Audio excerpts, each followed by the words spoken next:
Around the end of last year, a YouTuber named robloxdev hosted a game jam. The theme of the event is duck.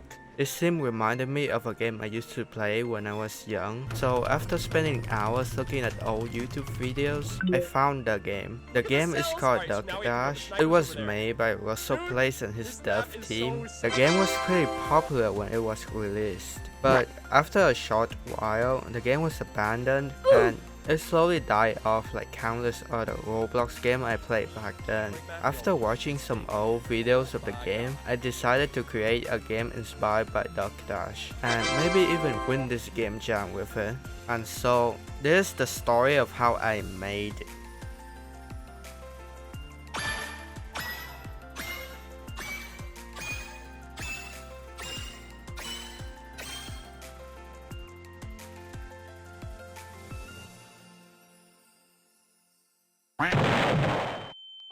First of all, most of y'all probably don't know what Duck Dash is, so let me give y'all a rundown of the game. The game is basically sniper versus runners. It's a game mode similar to Roblox Devlog, but instead of avoiding traps, you have to avoid getting sniped. There's also power-ups in which the runners can use. The game that I will be making will be somewhat similar to that. Now, I just want to say that I spent a lot of time and effort into these videos, and if you're enjoying the video so far, leaving a like and a comment will be greatly appreciated. So, without further ado, let's get to the game making process.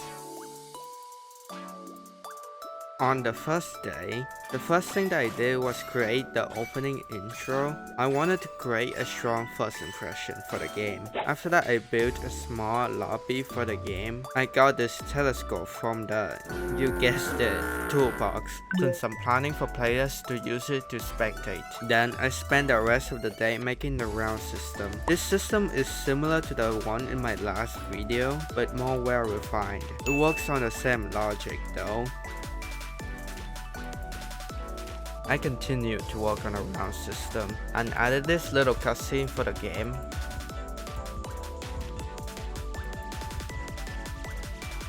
Now I had to add maps into the game, but I have absolutely no idea on how to build an RB, so I took the pre-made RB Roblox provided us, remade it and added it into the game. I did this 3 times by the way.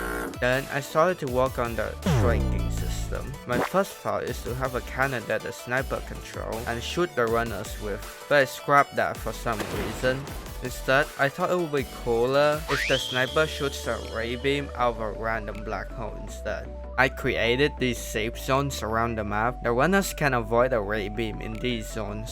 I was able to create these VFX using a plugin. It's called Jonito Visuals. It's a pretty cool VFX plugin with tons of presets. So huge shout out to them for helping me with the VFX in the game. I spent all 3 days working on the striking system. The reason this took so long is because I kept writing codes and then scrapping them after. I ended up on a pretty rushed and buggy system where the sniper's camera is stuck facing the map like this and they have to click on the runner's character to attack them. There's a pretty bad mechanic of the game since the runner's character is extremely small, so it's very difficult to hit them. It's just not fun to play on something like this. And this is one of the, if not the worst part of the game. I added spectating into the game. Players who die can go here to, well, spectate. This was a lot more simple to add than what I expected. Then I added map voting into the game. The game will choose 3 random maps and players can vote for one of them. They have 10 seconds to do so before the voting period ends. These 2 systems are honestly quite simple to implement, though they did took me an entire day to do so. On the 7th day, I added 2 new maps which are tower maps. These 2 maps have a unique cutscene. And they also have a unique mechanic, is that the sniper can control the camera now. They can either go up or down. This makes being the sniper way less frustrating. I wish that I could have implemented this to the other maps, but unfortunately only these two maps have them. Now I was gonna add power-ups into the game, but I scrapped them since I didn't have enough time. With the little time I have left, I added some sound effects, fixed some bugs, and the game was completed, or so I thought. You see, I forgot one little tiny bit detail of the game, and that is, I forgot to turn off player collision. And an RP with player collision can get really chaotic. This was a huge oversight for me. Most of the time the runners fail because of it, and it ruins the fun for the runner. This makes both roles in the game not fun to play on.